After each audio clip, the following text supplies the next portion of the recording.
11º paso. Buscamos a través de la oración y la meditación mejorar nuestro contacto consciente con Dios como nosotros lo concebimos, pidiéndole solamente que nos dejase conocer su voluntad para con nosotros y nos diese la fortaleza para cumplirla. La oración y la meditación son nuestros medios principales de contacto consciente con Dios. Los AA somos gente activa que normalmente por primera vez disfrutamos de las satisfacciones de enfrentarnos a las realidades de la vida y que vigorosamente tratamos de ayudar al próximo alcohólico que llega. Así que no es de extrañar que a veces tengamos una tendencia a menospreciar la oración y la meditación, considerándolas como cosas que no son realmente necesarias. Creemos sin duda que son cosas que nos pueden ayudar a responder a algún problema urgente, pero al principio muchos de nosotros somos propensos a considerar la oración como una especie de misteriosa maniobra de los clérigos, de la cual podemos esperar sacar algún beneficio de segunda mano. O quizás ni siquiera creemos en estas cosas. A algunos de nuestros recién llegados, así como a los agnósticos de antaño, que tenazmente siguen considerando al grupo de AA como su poder superior, la poderosa eficacia de la oración les puede parecer poco convincente o totalmente inaceptable, a pesar de toda la lógica y la cantidad de experiencia que la atestigua. Aquellos de nosotros que una vez compartíamos estos sentimientos, podemos entender y comprenderlos. Recordamos muy bien ese algo que desde las profundidades de nuestro ser seguía rebelándose contra la idea de someternos a cualquier dios. Además, muchos de nosotros nos valíamos de una lógica muy contundente que probaba que no existía ningún dios. ¿Cómo se explicaban todos los accidentes, enfermedades, crueldades e injusticias del mundo?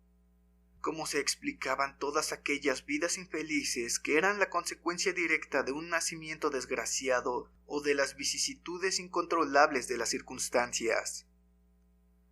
Estábamos convencidos de que, en un mundo tan caprichoso, la justicia no podía existir, y por lo tanto, tampoco podía existir Dios.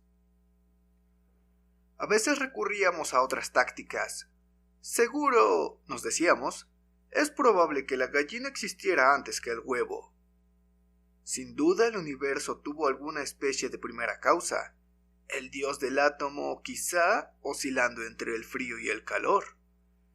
Pero no había evidencia alguna de la existencia de ningún dios que conociera a los seres humanos o que se interesara en la humanidad. Sí, nos gustaba AA, y no vacilábamos en decir que AA había obrado milagros.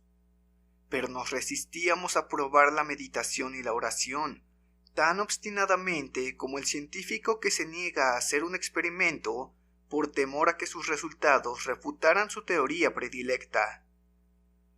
Claro está que acabamos haciendo el experimento, y cuando obtuvimos resultados inesperados, cambiamos de opinión. De hecho, cambiamos de convicción. Así, nos vimos firmemente convencidos de la eficacia de la meditación y la oración, y hemos descubierto que lo mismo puede ocurrirle a cualquiera que lo pruebe. Con mucha razón se ha dicho, casi los únicos que se burlan de la oración son aquellos que nunca han rezado con suficiente asiduidad. A aquellos de nosotros que nos hemos acostumbrado a valernos asiduamente de la oración, el tratar de desenvolvernos sin rezar nos parecería tan poco sensato como privarnos del aire, de la comida o de la luz del sol. Y por la misma razón, cuando nos privamos del aire, de la comida o de la luz del sol, el cuerpo sufre. Y de la misma manera, cuando nos negamos a rezar y a meditar, privamos a nuestras mentes, a nuestras emociones y a nuestras intuiciones de un apoyo vital y necesario. Así como el cuerpo puede fallar en sus funciones por falta de alimento, también puede fallar el alma. Todos tenemos necesidad de la luz de la realidad de Dios, del alimento de su fortaleza y del ambiente de su gracia.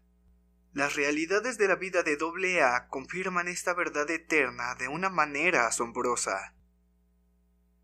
Existe un encadenamiento directo entre el examen de conciencia, la meditación y la oración. Cada una de estas prácticas por sí sola puede producir un gran alivio y grandes beneficios, pero cuando se entrelazan y se interrelacionan de una manera lógica, el resultado es una base firme para toda la vida. Puede que de vez en cuando se nos conceda vislumbrar aquella realidad perfecta que es el reino de Dios, y tendremos el consuelo y el aval de que nuestro destino individual en ese reino quedará asegurado mientras intentemos, por vacilantes que sean nuestros pasos, conocer y hacer la voluntad de nuestro Creador. Como ya hemos visto, nos valemos del autoexamen para iluminar el lado oscuro de nuestra naturaleza con una nueva visión, acción y gracia. Es un paso que dimos hacia el cultivo de esta clase de humildad que nos hace posible recibir la ayuda de Dios. Pero no es más que un solo paso. Vamos a querer ir más lejos. Querremos que crezca y florezca lo bueno que hay en todos nosotros, incluso en los peores de nosotros. Sin duda necesitaremos aire fresco y comida en abundancia, pero sobre todo querremos la luz del sol. Hay poco que puede crecer en la oscuridad. La meditación es nuestro paso hacia el sol. ¿Cómo entonces hemos de meditar? A lo largo de los siglos, la experiencia concreta de la meditación y la oración ha sido, por supuesto, inmensa. Las bibliotecas y los templos del mundo constituyen una rica fuente de tesoros por descubrir para todo aquel que busque. Es de esperar que todo AA que haya tenido una formación religiosa que valora la meditación, vuelva a practicarla con mayor devoción que nunca. Pero, ¿qué vamos a hacer el resto de nosotros, menos afortunados, que ni siquiera sabemos cómo empezar? Bueno, podríamos empezar de la siguiente manera. Busquemos primero una buena oración. No tendremos que buscar muy lejos. Los grandes hombres y mujeres de todas las religiones nos han legado una maravillosa colección. Vamos a considerar aquí una que se cuenta entre las clásicas. Su autor era un hombre que desde hace ya varios siglos ha sido considerado como un santo. No vamos a dejar que este hecho nos cause ningún prejuicio ni ningún temor, porque, aunque no era alcohólico, también tuvo que pasar, al igual que nosotros, por unos grandes sufrimientos emocionales. Y al salir de estas dolorosas experiencias, expresó con la siguiente oración lo que entonces podía ver, sentir y desear. Dios, hazme un instrumento de tu paz, que donde haya odio, siembre amor, donde haya injuria, perdón, donde haya discordia, armonía, donde haya error, verdad, donde haya duda, fe, donde haya desesperación, esperanza, donde haya sombras, luz, donde haya tristeza, alegría. Dios, concédeme que busque no ser consolado, sino consolar, no ser comprendido, sino comprender, no ser amado, sino amar, porque olvidándome de mí mismo me encuentro. Perdonando se me perdona, muriendo en ti, nazco a la vida eterna. Amén. Ya que somos principiantes en la meditación, puede ser conveniente que volvamos a leer esta oración varias veces muy lentamente, saboreando cada palabra e intentando absorber el significado profundo de cada frase e idea. Nos vendrá aún mejor si podemos entregarnos sin resistencia alguna a lo expresado por nuestro amigo, porque en la meditación no hay lugar a debate. Descansamos tranquilamente con los pensamientos de alguien que sabe, a fin de poder experimentar y aprender. Como si estuviéramos tumbados en una playa soleada, serenémonos y respiremos profundamente el ambiente espiritual que, por la gracia de esta oración, nos rodea. Dispongámonos a sentir y a ser fortalecidos, y elevados por la gran belleza, amor y poder espiritual expresados por estas magníficas palabras. Dirijamos ahora nuestra mirada al mar y contemplemos su misterio. Y levantemos los ojos al lejano horizonte más allá del cual buscaremos todas aquellas maravillas que aún no hemos visto. «Venga, hombre», dice alguien. «Vaya tonterías, no es nada práctico». Al vernos acosados por tales pensamientos, nos valdría recordar, con cierto pesar, el enorme valor que solíamos dar a nuestra imaginación cuando intentaba fabricarnos una realidad basada en la botella. Sí, nos deleitábamos con esta forma de pensar, ¿verdad? Y aunque ahora nos encontramos sobrios, ¿no es cierto que a menudo intentamos hacer algo parecido? Tal vez nuestro problema no era que utilizáramos nuestra imaginación. Tal vez el problema real era nuestra casi total incapacidad para encaminar nuestra imaginación hacia unos objetivos apropiados. La imaginación constructiva no tiene nada de malo. Todo logro seguro y deseable se basa en ella. A fin de cuentas, nadie puede construir una casa hasta que no haya concebido un plan para hacerla. Bueno, la meditación también es así. Nos ayuda a concebir nuestro objetivo espiritual antes de que empecemos a avanzar para conseguirlo. Así que regresemos a aquella soleada playa, o si prefieres, a las llanuras o a las montañas. Cuando por tales simples medios hayamos alcanzado un estado de ánimo que nos permite enfocarnos quietamente en la imaginación constructiva, podemos proceder de la siguiente manera. Volvemos a leer nuestra oración y nuevamente intentamos apreciar la esencia de su significado. Nos pondremos a pensar en el hombre que originalmente la rezó. Ante todo, quería convertirse en un instrumento. Luego, pidió la gracia para llevar el amor, el perdón, la armonía, la verdad, la fe, la esperanza, la luz y la alegría a todos cuantos pudiera. A continuación, expresó una aspiración y una esperanza para él mismo. Esperaba que Dios le permitiera también a él encontrar algunos de estos tesoros. Esto lo intentaría hacer olvidarse de sí mismo. ¿Qué quería decir esto de olvidarse a sí mismo?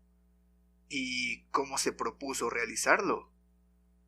Le parecía mejor consolar que ser consolado, comprender que ser comprendido, perdonar que ser perdonado. Esto podría ser un fragmento de lo que se llama la meditación. Tal vez nuestro primer intento de alcanzar cierto estado de ánimo, nuestro primer corto vuelo de reconocimiento, por así decirlo, en el reino del espíritu. Después de hacerlo, nos convendría estudiar detenidamente nuestra situación actual e imaginar lo que podría sucedernos en nuestra vida si pudiéramos acercarnos aún más al ideal que hemos intentado vislumbrar. La meditación es algo que siempre puede perfeccionarse. No tiene límites, ni de altura ni de amplitud. Aunque aprovechamos las enseñanzas y los ejemplos que podamos encontrar, la meditación es, en su esencia, una aventura individual, y cada uno de nosotros la practica a su manera. No obstante, siempre tiene un solo objetivo: mejorar nuestro contacto consciente con Dios, con su gracia, su sabiduría y su amor. Y tengamos siempre presente que la meditación es en realidad de un gran valor práctico. Uno de sus primeros frutos es el equilibrio emocional. Valiéndonos de la meditación, podemos ampliar y profundizar el conducto entre nosotros y Dios como cada cual lo conciba. Consideremos ahora la oración. Orar es levantar el corazón y la mente hacia Dios. Y en este sentido, la oración incluye la meditación. ¿Cómo hemos de hacerlo? ¿Y qué relación tiene con la meditación? Según se entiende, comúnmente, la oración es una petición a Dios. Al haber abierto nuestro conducto como mejor podamos, intentamos pedir aquellas cosas justas de las que nosotros y los demás tenemos la más urgente necesidad. Y creemos que la gama completa de nuestras necesidades queda bien definida en aquella parte del 11º paso que dice: que nos dejase conocer su voluntad para con nosotros y nos diese la fortaleza para cumplirla. Una petición así es apropiada a cualquier hora del día. Por la mañana pensamos en las horas que vendrán. Tal vez pensemos en el trabajo que nos espera y las ocasiones que tendremos que ser serviciales o de utilidad, o en algún problema particular que se nos pueda presentar. Es posible que hoy nos veamos nuevamente enfrentados con un grave problema de ayer que no pudimos solucionar. La tentación inmediata será la de pedir soluciones específicas a problemas específicos, así como la capacidad para ayudar a otra gente de acuerdo con nuestro concepto de cómo se debe hacer. En este caso, estamos pidiendo a Dios que obre a nuestra manera. Por lo tanto, debemos considerar cada petición cuidadosamente para poder apreciarla según sus verdaderos méritos. Aún así, al hacer cualquier petición específica, nos convendrá añadir las palabras «si esa es tu voluntad». Simplemente pedimos a Dios que, a lo largo del día, nos ayude a conocer, lo mejor que podamos, su voluntad para aquel día y que nos conceda la gracia para cumplirla. A medida que transcurre el día, al vernos enfrentados con algún problema o con una decisión que tomar, será conveniente que hagamos una pausa y renovemos la sencilla petición: hágase tu voluntad, no la mía. Si en estos momentos ocurre que nuestros trastornos emocionales son muy grandes, es mucho más probable que tengamos nuestro equilibrio si recordamos y volvemos a recitar alguna oración o alguna frase que nos haya atraído especialmente en nuestras lecturas o meditaciones. En los momentos de tensión, el mero hecho de repetirla una y otra vez a menudo nos hará posible desatascar un conducto bloqueado por la ira, el miedo, la frustración o los malentendidos, y volver a acudir a la ayuda más segura de todas, nuestra búsqueda de la voluntad de Dios y no la nuestra. En estos momentos críticos, si nos recordamos a nosotros mismos que es mejor consolar que ser consolados, comprender que ser comprendidos, amar que ser amados, estaremos conformes con la intención del 11º paso. Es razonable y comprensible que a menudo se haga la pregunta: ¿por qué no podemos presentarle a Dios un dilema específico e inquietante y en nuestras oraciones obtener de Él una respuesta segura y definitiva a nuestra petición? Esto se puede hacer, pero lleva consigo algunos riesgos. Hemos visto a muchos AA pedir a Dios, con gran sinceridad y fe, que les dé su orientación expresa referente a asuntos que abarcan desde una arrolladora crisis doméstica o financiera hasta cómo corregir algún pequeño defecto como la falta de puntualidad. No obstante, muy a menudo las ideas que parecen venir de Dios no son soluciones en absoluto. Resultan ser autoengaños inconscientes, aunque bien intencionados. El miembro de AA, y de hecho cualquier persona que intenta dirigir su vida rígidamente por medio de esta clase de oración, esta exigencia egoísta de que Dios le responda, es un individuo especialmente desconcertante. Cuando se pone en duda o se critica cualquiera de sus acciones, inmediatamente las justifica citando su dependencia de la oración para obtener orientación en todo asunto, grande o pequeño. Puede haber descartado la posibilidad de que sus propias fantasías y la tendencia humana a inventar justificaciones hayan distorsionado esa supuesta orientación. con su mejor intención, tiende a imponer su propia voluntad en toda clase de situaciones y problemas, con la cómoda seguridad de que está actuando bajo la dirección específica de Dios. Bajo tal engaño, puede por supuesto provocar un montón de problemas sin tener la menor intención de hacerlo. También caemos en otra tentación parecida. Nos formamos ideas sobre lo que nos parece ser la voluntad de Dios para con otras personas. Nos decimos, este debería ser curado de su enfermedad mortal, o aquel debería ser aliviado de sus sufrimientos emocionales, y rezamos por estas cosas específicas. Naturalmente, estas oraciones son fundamentalmente actos de buena voluntad, pero a menudo se basan en la suposición de que conocemos la voluntad de Dios para con la persona por la que rezamos. Esto significa que una oración sincera puede que vaya acompañada de cierta cantidad de presunción y vanidad. La experiencia de AA indica que especialmente en estos casos debemos rezar para que la voluntad de Dios, sea cual sea, se haga tanto para los demás como para nosotros mismos. En AA hemos llegado a reconocer como indudables los resultados positivos y concretos de la oración. Lo sabemos por experiencia. Todo aquel que haya persistido en rezar ha encontrado una fuerza con la que normalmente no podía contar. Ha encontrado una sabiduría más allá de su acostumbrada capacidad.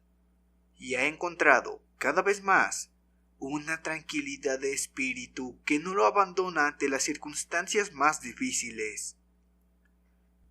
Descubrimos que la orientación divina nos llega en la medida en que dejemos de exigirle a Dios que nos conceda a nuestra demanda y según las condiciones que imponemos.